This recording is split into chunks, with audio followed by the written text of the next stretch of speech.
Charles Bukowski was a loser.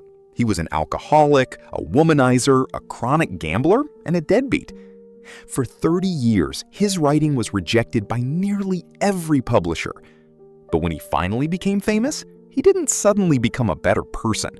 He still showed up to readings drunk and often insulted his audience.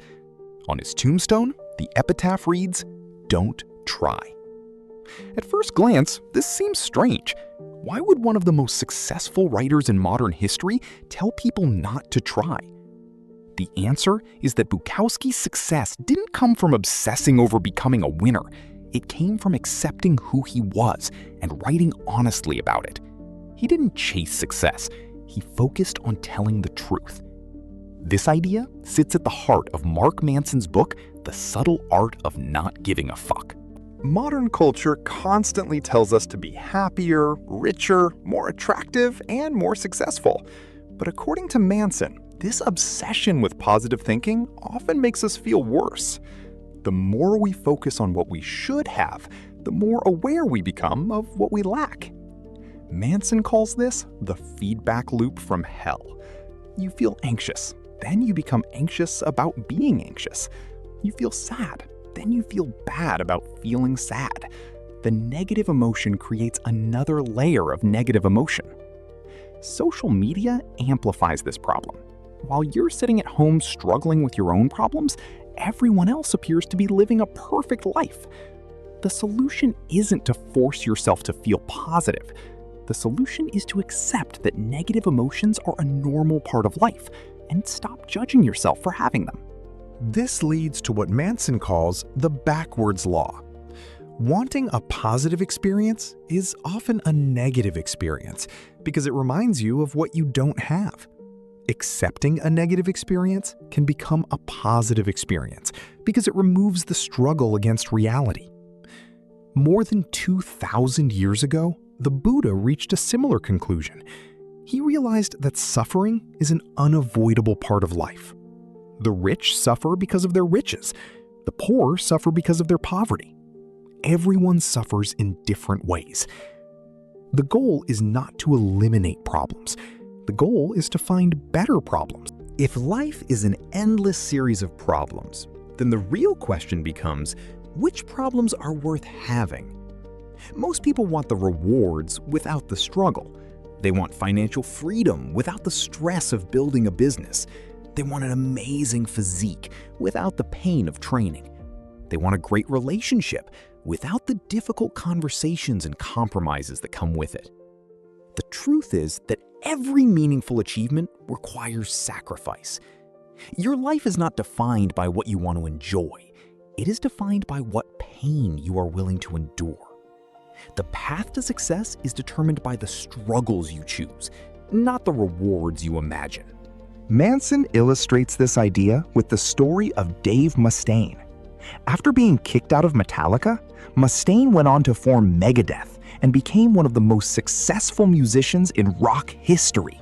He sold millions of albums and built a legendary career.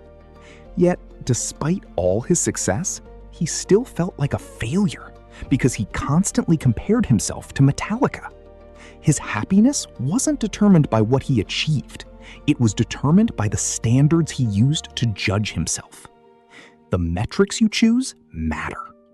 If your measure of success is impossible to satisfy, no achievement will ever feel like enough. Manson contrasts Mustaine's story with Pete Best, the original drummer of the Beatles. Best was fired just before the band became the most famous group in the world. The experience devastated him and led to years of depression. Eventually, however, his perspective changed. He realized that being removed from the Beatles led him down a different path, one that allowed him to build a family and create a life he genuinely appreciated.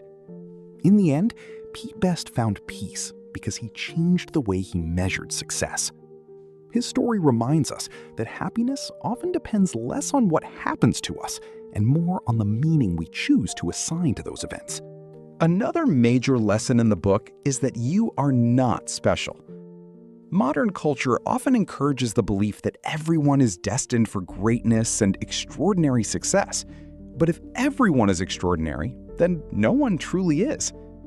Manson argues that the constant need to feel special is actually a form of entitlement. Many people spend their lives believing they deserve success without developing the skills, discipline, and effort required to achieve it. Accepting that you are average in most areas of life can be surprisingly liberating.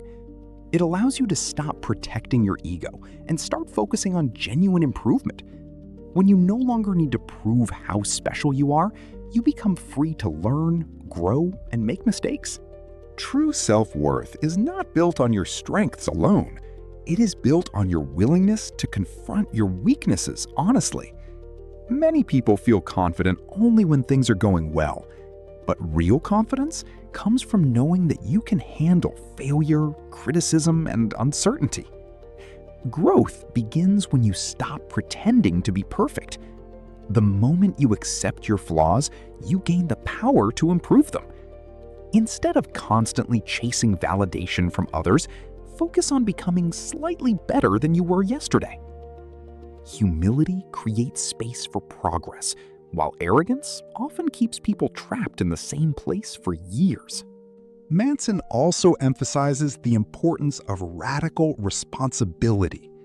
He shares the story of William James, who spent much of his early life struggling with illness, depression, and feelings of failure. At one point, James decided to conduct a simple experiment. For 1 year, he would assume complete responsibility for everything in his life. This decision transformed the way he viewed the world. Rather than focusing on what was unfair or beyond his control, he focused on what he could do next. Over time, he became one of the most influential thinkers in American psychology. The lesson is simple. We may not control what happens to us, but we always control how we interpret events and how we respond to them. This idea becomes even more powerful when applied to tragedy. Manson explains that responsibility is not the same thing as fault. Many painful events happen that are completely outside our control. We do not choose them, and we may not deserve them. However, we are still responsible for deciding how we respond. One example is Malala Yousafzai. She did not choose to be attacked, but she chose how she would react afterward. Rather than allowing the event to define her as a victim, she transformed her experience into a source of purpose and strength. The circumstances we face are not always our choice. The meaning we create from them is. Taking responsibility gives us power.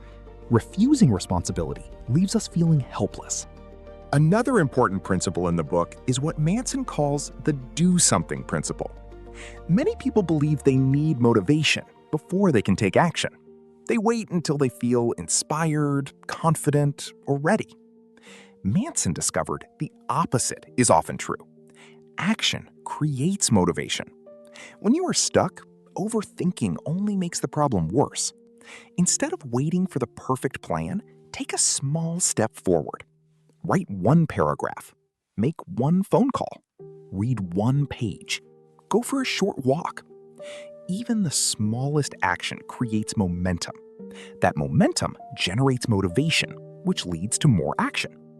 Success is often less about having the perfect strategy and more about consistently moving forward, despite uncertainty. One of the most profound lessons in the book comes from reflecting on death.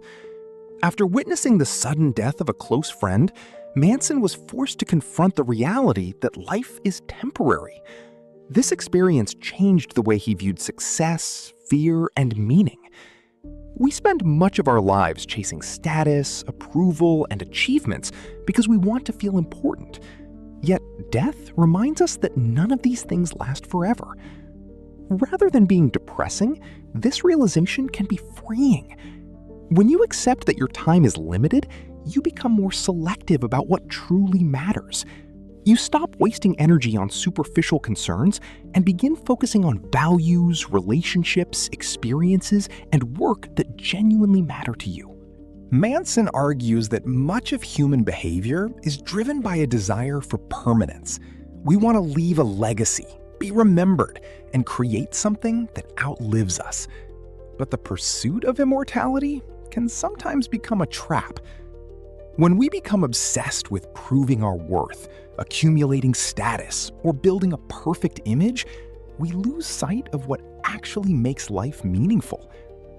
Accepting our mortality allows us to let go of many unnecessary fears. We stop worrying so much about what other people think. We stop chasing impossible standards. We stop trying to control everything. Instead, we become free to choose our own values and live according to what truly matters to us. The ultimate message of the subtle art of not giving a fuck is not that nothing matters. It is that some things matter more than others. Life will always contain pain, uncertainty, failure, and disappointment. The question is not how to avoid these experiences. The question is which struggles are worth embracing. Choose values that are honest, meaningful, and within your control. Accept your imperfections. Take responsibility for your choices. Stop trying to be special. Stop waiting for the perfect moment. Take action, even when you feel afraid. And most importantly, be intentional about what you give your time, energy, and attention to. Because in the end, the quality of your life is determined by the things you choose to care about. That is the subtle art of not giving a fuck.